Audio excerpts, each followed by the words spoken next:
আমাদের লোকেদের বলে যায়, নাম্বার 1 ইভিএম মেশিন 1 থেকে 1000 গুনতে হবে। নাম্বার 2 প্রত্যেকটা বটম টিপে দেখতে হবে সেই ভোট সেখানে পড়ছে কিনা। নাম্বার 3 ভিভিপ্যাট ছাড়া ইভিএম মেশিন টেস্ট করা যাবে না। নাম্বার 4 ইলেকশনের দিন আমাদের জায়গাগুলো ওরা বদমাইশি করে মেশিন খারাপ করবে, যতক্ষণ পর্যন্ত নতুন মেশিন না নিয়ে আসবে ওই মেশিনে ভোট করবেন না, চিপ ঢুকিয়ে দেবে। নাম্বার 5 হচ্ছে কাউন্টিং থেকে শুরু করে ইলেকশন থেকে কাউন্টিং, ওরা স্লো পোলিং করবে, স্লো কাউন্টিং করবে। প্রথমেই বিজেপি ভ্যানিশ ওয়াশিং কমিশন রটিয়ে দেবে, তৃণমূল হারছে, এটা ওদের প্ল্যান। কিন্তু জেনে রাখুন, সূর্যোদয় করবে বিজেপি দিয়ে আর সূর্যাস্ত করে দেবে তৃণমূল। দিনের শেষে দেখবেন তৃণমূলই জিতছে, আর আগে যা আসন ছিল তার থেকে বেশি আসনে জিতবে। শুধু আপনাদের ভোটটা, নিজের ভোটটা নিজে দেবেন। যতই করো হামলা, এবার হবে বদলা, গণতন্ত্রের বদলা। খেলা হবে বিজেপি কাল থেকে শুরু হয়ে গেছে। কাল লোকসভায় পরাস্ত হয়েছ, এবার মাটিতে পরাস্ত হবে। বাংলা পথ দেখায়। এত অত্যাচার, এত উদ্ধত্ত, এত অহংকার, আর তারা তাবেদারি করে বেড়াচ্ছেন, দালালি করে বেড়াচ্ছেন। জেনে রাখবেন, আমার যেমন একটা চেয়ার আছে, আপনাদেরও একটা চেয়ার আছে। চেয়ারটার নাম নিরপেক্ষতা। নিরপেক্ষ থাকুন, আমাদের কোনো প্রবলেম নেই। যদি ওরা গটগট করে ভুট করে নিয়ে চলে আসে, বন্দুক দেখিয়ে ঘোরে, ভয় পাবেন না। ওরা আজ এসেছে, কোকিল কাকের বাড়িতে জন্মায়, একটু বড় হলে উড়ে পালিয়ে যায়। ভোট হলে ওরা উড়ে পালিয়ে যাবে, তখন কিন্তু ওরা থাকবে না। মাথায় রাখবেন এটা, এবং এসব চিন্তা করলে মনে রাখবেন, আমরা যে লড়াই করছি, এবারের লড়াইটা হচ্ছে বিজেপিকে ভারত থেকে তাড়ানোর যুদ্ধ শুরু হোক বাংলার মাটি থেকে। বাংলা জয় করে আমরা দিল্লি জয় করব বলে গেলাম। এটা শপথ, এটা অঙ্গীকার, এটা প্রতিজ্ঞা। আমাদের টার্গেট করলে বাংলাকে, আমরাও দিল্লিকে টার্গেট করি। এবং তাই মহিলা বিল নয়, মিথ্যে কথা বলছে, ওটা ডিলিমিটেশন বিল ঢুকিয়েছিল তার মধ্যে। তাই আমরা মহিলাদের পক্ষে, কিন্তু দেশ ভাগ করার পক্ষে নই, বাংলা ভাগ করার পক্ষে নই। এটা মাথায় রাখবেন।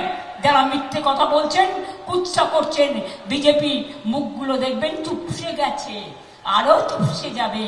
গ্যাসের দাম বাড়াবে, ইলেকশন হয়ে গেলে পেট্রোলের দাম আরো বাড়াবে, ডিজেলের দাম আরো বাড়াবে। 15 লক্ষ টাকা করে দেবে বলেছিল আপনাদের অ্যাকাউন্টে, আজ পর্যন্ত দিয়েছে? কালো টাকা ফিরে এসছে। তৃণমূল কংগ্রেসকে চার্জশিট দিচ্ছে চোরেদের গুন্ডাগুলো, সবচেয়ে ডাকাতগুলো, দাঙ্গাকারীগুলো। লজ্জা করে না? তোমরা লুটোপুটে খাচ্ছ, দেশটাকে সর্বনাশ করে দিয়েছ। লক্ষ কোটি টাকা দেশ থেকে বেরিয়ে গেছে। যখন তুমি দুবাই যাও, মুসলিম সম্রাটের গলায় কোলাকুলি করো, তখন হিন্দু মুসলমান হয় না। যখন তুমি সৌদি আরবিয়ায় যাও, এক পাতে বসে খাও, তখন তিনি হিন্দু না মুসলমান একবারও দেখো না। তুমি গোমাংস ওমানেও সাপ্লাই করবে, এগ্রিমেন্ট করেছো। তুমি কি করো? ভারতবর্ষ গোমাংস সাপ্লাইয়ে 3rd পজিশনে আছে। তুমি বলছো বাংলার লোকেরা মাছ খাবে না, মাংস খাবে না, ডিম খাবে না। তো কি আমার মাথা খাবে না তোমার মাথা খাবে? কি খেয়ে থাকবে মানুষ? ইতিহাস বলতে দিয়েছে, ভূগোল বলতে দিয়েছে, গান্ধীজির নাম ছড়িয়ে দিচ্ছে, নেতাজির নাম ছড়িয়ে দিচ্ছে, মৌলানা আবুল কালামের আজাদের নাম ছড়িয়ে দিচ্ছে। রবীন্দ্রনাথকে বলছে রবীন্দ্র সান্যাল, বঙ্কিমচন্দ্র চট্টোপাধ্যায়কে বলছে বঙ্কিম দা, রানী রাসমণিকে বলছে রসমণি। বলো রসগোল্লা খাওয়াবো। इलेक्शन पड़े दिल्ली का लड्डू जो खाया वो भी पछताया, जो नहीं खाया वो भी पछताया।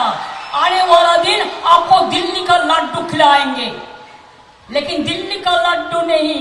बांग्लार मेয়েরা ক্ষীরের নাড়ু তৈরি করে, নারকেলের নাড়ু তৈরি করে, খইয়ের নাড়ু তৈরি করে, মুড়ির নাড়ু তৈরি করে, তিলের নাড়ু তৈরি করে। এবার তোমাদের জন্য বিচুটি পাতা দিয়ে একটা নাড়ি তৈরি করে দেবো। ওটা তৈরি করে দিলে, গায়ে মাখলে, আর একটু চুন মিশিয়ে দিলে ওটা দারুণ সাদা হয়ে যাবে। মনে রেখো, মুখে রেখেছো কাদা আর ওপরটা দেখাচ্ছে সাদা, মাথাটা হচ্ছে বিষবৃক্ষে ভোগা। তাই আগামী দিন হারার জন্য প্রস্তুত থাকো। আগে দিল্লি সামলা, তারপরে আকাশ বাংলা। তোমাদের রাজ্য উত্তরপ্রদেশ জ্বলছে, সেখানে কারা ডিএম আছে আমি জানি, ভদ্রতার খাতিরে বললাম না। বিজেপি ভ্যানিশ ওয়াশিং মেশিন দেখে নিন ভালো করে। আপনার দায়িত্ব নিরপেক্ষ চেয়ারে সব পার্টিকে সমান চোখে দেখা। বিজেপির বাড়িতে তো রেড হয় না, কংগ্রেসের বাড়িতে তো রেড হয় না, সিপিএম এর বাড়িতে তো রেড হয় না। যত কিছু তৃণমূলের ভয়ে চোখে দেখছে সর্ষের ফুল। আমি এখনো বিশ্বাস করি আমার তৃণমূলের কর্মীরা মাটিতে লড়ে, টাকার কাছে মাথা নত করে না, ভয়ের কাছে মাথা নত করে না, হিম্মত দিয়ে লড়াই করে।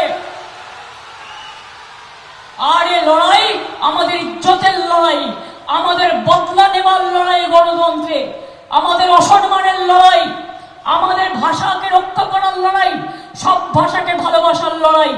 এই লড়াইয়ে আমি যদি যোদ্ধা হই, মা বোনেরা আমার সহযোদ্ধা। যদি দেখেন গটগট করে এসে কেউ আপনার ভোট আটকাচ্ছে, রথযাত্রার আগে রাস্তা সোনার ঝাড়ু দিয়ে পরিষ্কার করে, আপনার একটা করে মা বোনেরা ক্ষীরের ঝাড়ু রেখে দেবেন।